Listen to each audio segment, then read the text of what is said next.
Turashimira Imana ko yaturinze kandi mu bihe bitandukanye, yaturinze ku bw'umurimo cyangwa se ku bw'ubutware bw'Uwiteka. Imana ishimwe.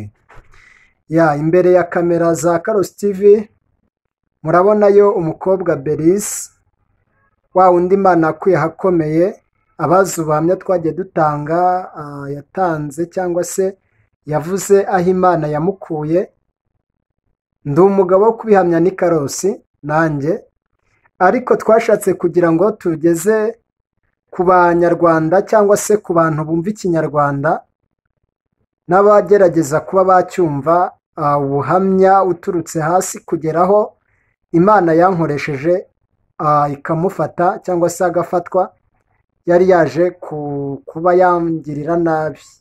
Ubwo rero twashatse kugira ngo atange ubutumwa cyangwa se ubuhamya aturutse mu mizi, mbega nta kugira ngo uwo ari we wese azabyumve. Ubwo rero wowe tuzabana muri ubu buhamya burambuye bwa Belize, ugomba gukora share, ugasharinga abantu bose, ukabasha gukora subscribe kugira ngo abantu bose buhamya buzajya bujyaho, cyangwa ibiganiro n'andi makuru yose uko Imana izajya yaduha cyangwa ubuhanuzi uzajye bikugeraho mbere y'abandi.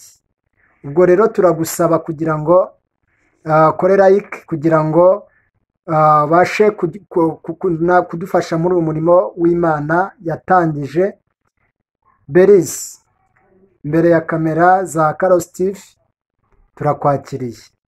Suhuza abakunzi bawe, turabizi cyane ko Imana tugire neza yatunyuje mu bikomeye. Ngaho suhuza abantu bagiye gukurikira igice cya mbere cy'ubu buhamya. Murakoze cyane.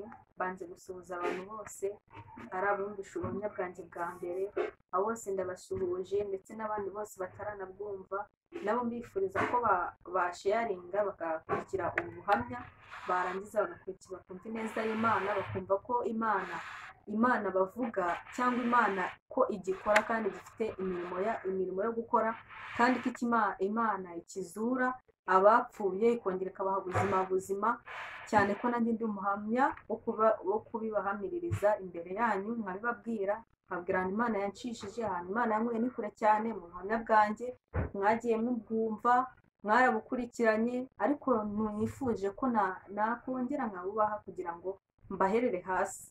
Murakoze cyane, ndabashuje cyane abazabwumva bose, kandi Imana izabaha umugisha. Reka mbahe ubuhamya bwanjye, ariko ndabanza gushimira Imana, nshimira namwe, nshimira n'abashyigikiye bose. Imana yo mu ijuru ibaho umugisha. Kamanze nsenge mbanze gusenga kugira ngo twiragize Imana muri kano kanya. Niba byoroshye, ariko hamwe n'Imana iradufasha ikabana natwe. Murakoze cyane. Mana nziza, uri Imana yera, uri Imana yo kubahwa, uri Imana yo gukiranuka muri byose.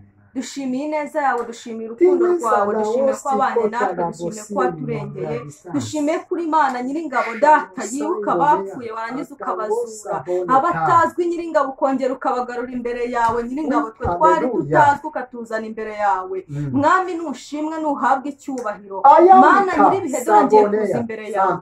Data Nyiribihe, ngiye kuvuga imirimo yawe, ngiye kuvuga ineza yawe, ngiye kuvuga aho wankuye. Bana nanjye unshyigikire Mwami, mu izina rya Yesu Kristo. Meza imbaraga z'umwijima zose, meze gukora k'umwanzi kose, mu izina rya Yesu Kristo. Mana Data Nyiringabo, nsengeye abantu bose bazumva ubu buhamya, nsengeye Nyiringabo Data wera, abantu bose Data nsengeye, ndetse n'abandi bose bakiri muri ibi bintu byose kugira ngo babashe kubohoka. Nyemerera Data wera nabo bose babwumve, kandi bumve ko Imana igikora. Abihebye bose Nyiringabo ndabasengeye, abo bose kugira ngo nabo bumve ko Imana igikora, igifite imbaraga zo gukora. Mana Nyiribihe, nyemerera Data ubane nanjye. Nsengeye Data Nyiringabo iyi TV ya Karosi, Mwami nyishyize imbere yawe, kandi uyishyigikire cyane. Kandi Data Nyiringabo abakunzi bose bakomeze gukurikira ubu buhamya, kandi bakomeze kubana nawe iteka. Ngaho bana nanjye muri byose, kandi unshyigikire muri byose. Mbyambaje nizeye izina rya Kristo Yesu n'Umwami Yesu, amen. Murakoze cyane. Amazina ni Muhoza Belize, nk'uko nagiye mbibabwira. Amazina yanjye uko bimeze rero, ndi umwana aciye mu bikomeye byinshi cyane, kandi ibikomeye bikomeye biteye n'ubwoba. ntabwo wabyifuza kuba wabyumva cyangwa ngo ubyemere bitewe n'uko umbona. Ushobora kumbona ukavuga ati uyu mwana ni muto cyane, ibintu aravuga arabeshya, ariko ntabwo tubeshya, turavuga aho Imana yadukuye. Wabyumva, ushobora kubyumva cyangwa ukabyanga, ariko gusa umenye ko ijuru ririho ndetse n'ikuzimu habaho. Icyo nicyo nakubwira. Murakoze cyane. Ikintu cya mbere nabasha kubabwira, ngiye kubabwira ubuhamya bwanjye, aho navuye, ndetse ndavuga Imana yanjye aho yankuye, kuko ntibyari byoroshye kuba ahantu Imana yankuye byahankura. Ni ubuntu bw'Imana gusa kugira ngo ibashe kunkura aho nari ndi ahantu kure, nari ndi mu rwobo, nari ndi ahantu habi cyane, kuko urumva nari ndi mu bapfuye, nandi ndi umuntu nk'abandi. Murakoze cyane rero. Ikintu nabasha kubabwira, ndi umwana wavutse mu muryango wifashije cyane, wari umuryango ukomeye.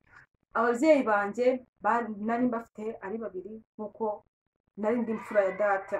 Icyo gihe nubwo nari ndi imfura ya papa wanjye, sinabashije kugirirwa amahirwe, kuko nk'abandi bana bagirirwa amahirwe kugira ngo babashe kuba babaho neza, bafite ababyeyi nk'uko bafite nk'amafaranga. Papa wanjye yari umusirikare, mama wanjye yari umucuruzi ukomeye nawe muri kino gihugu.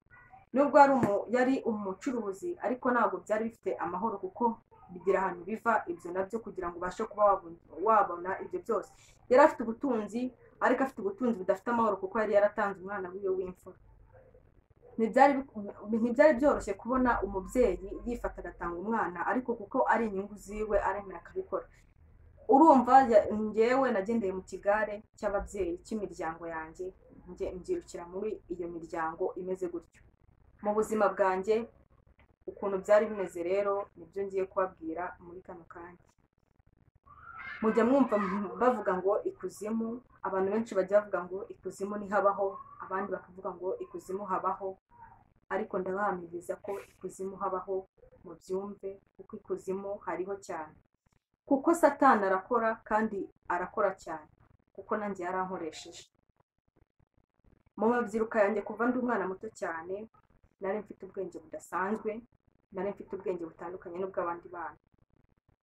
Nabashaga kumenya cyane kurusha kumva, naramenyaga cyane kurusha uko nakumva. Ukuntu byari bimeze rero, mama wanjye ukuntu yazanaga abakozi, namara kuzana abakozi, mama wanjye byarangiza agataha kondisiyo. Iwacu habaga kondisiyo ikomeye cyane, kuko iyo kondisiyo mama yahitaga akubwira ati rero ugomba kumenya ko uyu mwana ugomba kujya umujyana mu irimbi. Urumva uri umukozi ukorera amafaranga, uba ugomba kwakira buri kimwe, kuko mabuja aba yaguhaye igikorwa cyo gukora. Mu by'ukuri si ukuvuga ko icyo cyari ikintu cyiza, ahubwo twari kugira ngo mbashe guhura n'abandi badayimoni, kuko